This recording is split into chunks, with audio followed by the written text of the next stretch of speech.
Hey y'all, this is a shorter video and I hate that this has to be one of my first videos. Also, I know my nails are janky, I'm waiting for my nail glue remover, so don't say anything about it, meanies.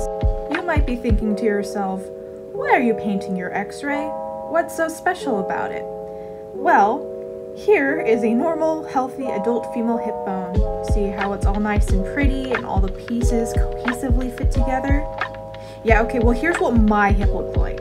I know, sexy, isn't it? Does my lack of a hip socket and oddly shaped ball do anything for you? Do you want to know why my hip bones decided to be quirky and different and not like all the other hip bones? I'll tell you. Now, baby bones are whack.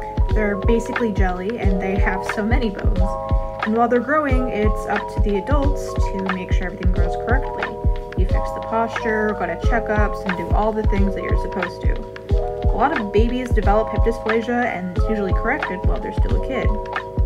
But you can do everything right as a parent. You can correct the way a little angel sits and take them to the doc every day, and it still might slip through the cracks. It's not common, but it happens. And these kids with their wacky hip bones grow up to be wacky hip bone adults. Which is what I am. I'm part of the Wacky Hip Socket Club. Unfortunately, this is the worst club to be a part of. It's daily discomfort and excruciating pain and hours of physical therapy and medical bills out the ears. I do not recommend this club a 0 out of 10. I can't even walk more than a mile without feeling like my hip is on fire and I'm going to buckle. I mean, how cool is that, right? I also have something called FAI, whose full medical name I cannot pronounce. It's basically a bone deformity that scrapes against my other bones and my cartilage in the same hip. So add that pain to the hip dysplasia pain. And the only cure for both? Meds, maybe some of the devil's lettuce, or perhaps just some bed rest and an ice pack? No, the only cure for both is surgery. The first surgery will be 3 hours long to fix any joint damage and to get rid of that pesky FAI thing. I will go home the same day, but the second surgery will be a week later, and the surgery itself will take a whole 6 hours and comes with a guaranteed 3 to 4 day hospital stay.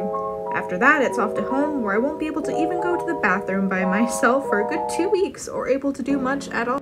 I feel so bad for my poor fiance who will have to be working all day just to come home and take care of me.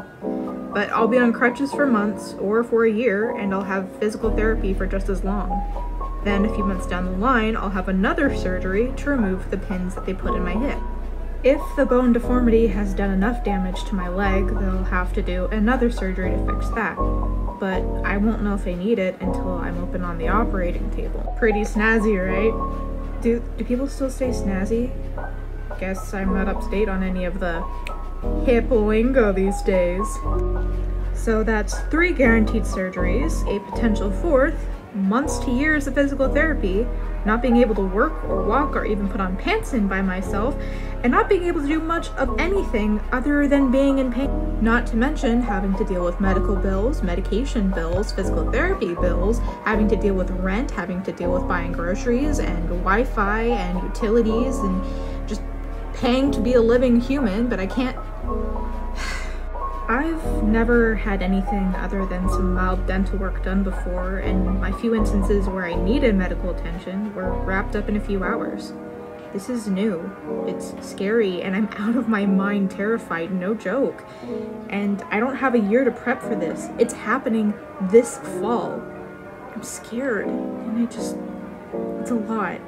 It's a lot, and I'm stressed, and I made this video partly to vent about it and partly to plug in my GoFundMe and my Ko-fi. It's not life-threatening, so don't feel pressured to donate at all. And if you know me personally, do not donate. Instead, I ask that you help out my fiance by hanging out with me or making us some dinners every now and then until I'm literally back up on my feet. To all of you who stuck through this video, I thank you. And to those who will lick the link, oh my god. To those that'll click the link and donate or share my story, I can't express the depth of my gratitude. I will think of you every day. You are amazing, and you are my favorite. Until next time, bye y'all.